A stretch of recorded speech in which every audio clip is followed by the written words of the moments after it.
नमस्कार. जय जिनेंद्र. चिंचवाड गावातील एक आदर्श व्यक्तिमत्व सौ सुमन बाळासाहेब पाटील यांचे अल्पशा आजाराने 1 जुलै रोजी आकस्मिक निधन झाले. त्यांना भावपूर्ण श्रद्धांजली अर्पण करतो आहे. आई वडील गेल्यानंतर माणूस पोरका होतो, पण आई गेल्यानंतर घरचं छप्परच उडून जातं.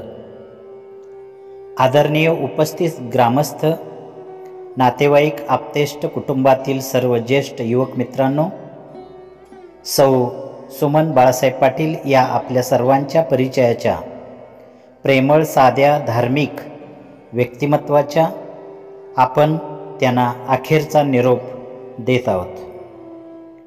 आज काळाने त्या आपल्या कुटुंबातून, आपल्या गावातून हिरावून नेल्या, पण त्या फक्त शरीराने गेल्या. त्यांच्या आठवणी, त्यांचे संस्कार आणि त्यांनी दिलेलं प्रेम हे कधीच संपणार नाही.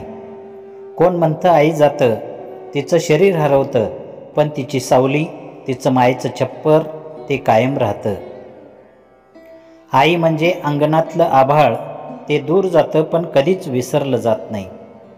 सुमनताईंचं संपूर्ण जीवन म्हणजे प्रेम, त्याग, कुटुंबासाठी झिजणं आणि सच्च्या जैन धर्माचं पालन करणं. त्यांनी स्वतःच्या सुखदुःखाची पर्वा न करता घर, संसार, देव आणि माणुसकी याला केंद्रस्थानी ठेवलं. म्हणूनच त्यांच्या जाण्याने फक्त पाटील कुटुंबीयच नव्हे, तर संपूर्ण गाव आज हळहळलेलं आपल्याला पाहायला मिळतं. आपल्या गावातलं एक नातं, एक प्रेमळ व्यक्तिमत्व हरवलेलं आहे. त्यांच्या हातातली पूजा थाळी, मंदिरात जाण्याची लगबग, माताजी महाराजांच्या चौक्यामध्ये त्या बसलेल्या आणि देवाला विनवण्या करणाऱ्या सुमनताई, हे सगळं आज आठवतंय, डोळ्यासमोर तरळतंय. त्या चौक्यात आहारविधी करताना त्या बोलणं कमी करायच्या, पण कामामध्ये व्यस्त असायच्या, भक्तीत गुंतलेल्या असायच्या, शांतपणे आपल्या मार्गावर चालणाऱ्या. कधी कुणाला त्यांनी रागावलं नाही, कधी स्वतःसाठी काही मागितलं नाही. फक्त घर, देव आणि कुटुंब यांच्यात स्वतःला विसरल्या. आज त्या हरवल्या, पण त्यांनी दिलेलं मोल कुठल्याही खजिन्यापेक्षा मोठं आहे. सुदर्शन आणि सचिन या 2 सुपुत्रांना त्यांनी उत्तम माणूस म्हणून घडवलं. दोन्ही सुना दीपाली आणि संध्याला त्यांनी स्वतःच्या लेकीसारखं मानलेल्या होत्या. नातवंडावरती प्रचंड प्रेम, प्रत्येक गोष्टीतून संस्कार. आज त्या नातवंडांच्या डोळ्यामध्ये प्रश्न आहे, आजी कुठं गेल्या? उत्तर देताना आपल्या हृदयाला कापलं जातंय, कारण त्या नसल्याचं स्वीकारणं अवघड आहे. घरात जिथं त्या बसायच्या, देवघराच्या समोरचा कोपरा जिथं त्या हात जोडायच्या, आता ते रिकामं झालंय, पण त्या जागा स्मृतीने भरून राहिल्यात. काय म्हणावं, त्यांच्या आठवणींचा आणि त्यांच्या कार्याचा पाऊस आज आपल्यावरती कोसळतोय आणि त्या प्रत्येक थेंबात प्रेम आणि त्याग आहे, मायेचा स्पर्श आहे.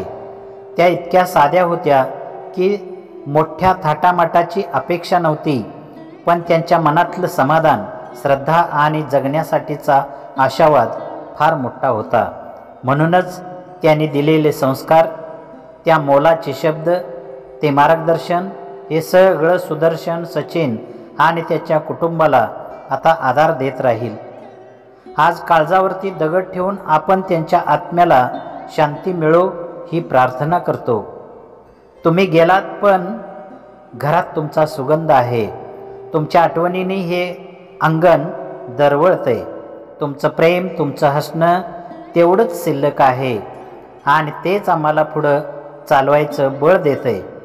त्यांनी जे जीवन जगले ते सर्वांसाठी एक प्रेरणा आहे. धर्म, कुटुंब आणि आपुलकी यांचं मोल कसं जपायचं याचं उत्तम उदाहरण त्यांनी ठेवलेलं आहे. आज आपण सगळे त्यांच्या आठवणींना स्मरून एकच साथ घालूया. सौ सुमनताईंना चिरशांती लाभू दे. त्यांच्या आत्म्याला परमेश्वर चरणी स्थान लाभू दे. त्यांच्या कुटुंबाला दुःख सहन करण्याचे बळ मिळू दे. त्यांना भावपूर्ण श्रद्धांजली अर्पण करतो. ओम शांती, ओम शांती.